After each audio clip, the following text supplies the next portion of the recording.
Good morning, student. Book bag last sum petty cash. Preparing analytical petty cash book following particulars in the impress. So received advance from cashier. So 2000 on the for the receipt. Chiringla. Paid writing pads of registers. So purchasing white papers. Paid auto charges. இது வந்து பார்த்தீங்கன்னா ஸ்டேஷ்னரியில் போட்டுக்கலாம். Auto charges, travelling சார்ஜஸில் போட்டுக்கலாம். Paid wages and எக்ஸ்பென்சஸில் போட்டுக்கலாம். Postal சார்ஜஸ்னே போட்டுக்கலாம். Purchasing ஸ்டேஷ்னரியில் போட்டுக்கலாம். And tea expenses, sundry எக்ஸ்பென்சஸில் போட்டுக்கலாம். Paid for the speed postage எக்ஸ்பென்சஸ்னு ஒரு டாபிக் போட்டோம்னா அதுலேயே இதையும் போட்டுக்கலாம். ரெஃப்ரெஷ்மெண்ட் வந்து சன்ட்ரி எக்ஸ்பென்சஸில் போட்டுக்கலாம், இல்லை ரெஃப்ரெஷ்மெண்ட் எக்ஸ்பென்சஸ்னே போட்டுக்கலாம். பெய்டு ஃபார் கேரேஜ் வந்து டிராவலிங் எக்ஸ்பென்சஸில் போட்டாலும் சரி, கேரேஜ்னு போட்டாலும் சரி, தனியாக போட்டுக்கலாம், இல்லை காமன் எக்ஸ்பென்சஸ்லையும் போட்டுக்கலாம். சரிங்களா? ஃபர்ஸ்ட் ஆஃப் ஆல் நம்ம இதில் என்ன பண்ணுறோம் அப்படின்னா, ரெசிப்டில் நம்ம 2000ங்கிறது கையில் வச்சுருக்கிற மாதிரி காட்டிட்டு சிபிஎன்எஃப் நம்பர், டேட்டு, பர்டிகுலர்ஸ், இதெல்லாம் எக்ஸ்பென்சஸ், விஎன் டோட்டல் பேமெண்ட் டோட்டல் பேமெண்ட்ஸ்னு சொல்லிட்டு என்னென்ன எக்ஸ்பென்சஸ்னு அந்த பேமெண்ட்டை கரெக்டாக எழுதிடணுங்க.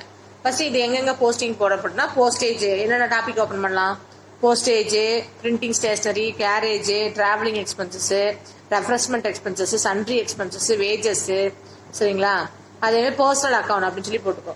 எல்எஃப் கடைசி காலம் எல்எஃப்னு போட்டுக்கோ. இது சும்மா. சரியா? இப்போ கேஷ், ஓப்பனிங் கேஷ் என்ன பண்ணணும், இந்த பக்கம் 2000 சொல்லிட்டு கொடுத்துட்றோம். சரி, அடுத்தது டேட் போட்டு ரைட்டிங் பேட் அப்படின்னு சொல்லிட்டு 100, அது வந்து பிரிண்டிங் அண்ட் ஸ்டேஷனரியில் போட்டுக்கிறோம். சரிங்களா? அடுத்தது ஒயிட் பேப்பர்ஸ், அதையும் பிரிண்டிங் அண்ட் ஸ்டேஷனரியில் போட்டுக்கிறோம். சரிங்களா? அடுத்தது ஆட்டோ சார்ஜஸ், இது என்ன பண்ணலாம், டிராவலிங் எக்ஸ்பென்சஸ்ல போட்டுக்கலாம். சரிங்களா? அடுத்தது வேஜஸ் எங்க போனாலும் வேஜஸ்ங்கிற ஹெட்லயே கொண்டு போய் போட்டுக்கலாம். அது போஸ்டல் சார்ஜஸ்ல கொண்டு போய் போட்டுக்கலாம். சரிங்களா? ஸோ அதுக்கு வந்து நம்ம என்ன யூஸ் பண்ணியிருக்கோம் அப்படின்னு சொல்லி பார்த்தோம்னா, போஸ்டல் எக்ஸ்பென்சஸ் வந்து போஸ்டல் சார்ஜஸ்ல கொண்டு போய் போட்டுக்கிறோம்.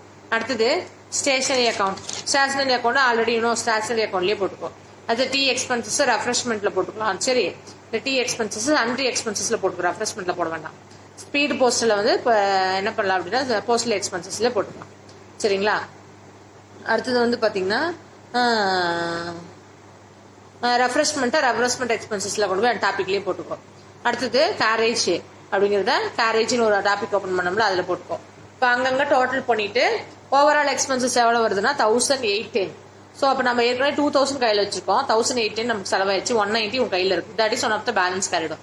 இதுவே இங்கேயும் பண்ணு, எக்ஸ்பென்சஸ் கீழே போட்டு சென்ட்ரல்ல இன்கம் எவ்வளோ இருக்கோ அதை போட்டுக்கோ, பேலன்ஸ் ப்ராட் டவுன் அப்படின்னு சொல்லிட்டு அதை போட்டு. ஓகேவா?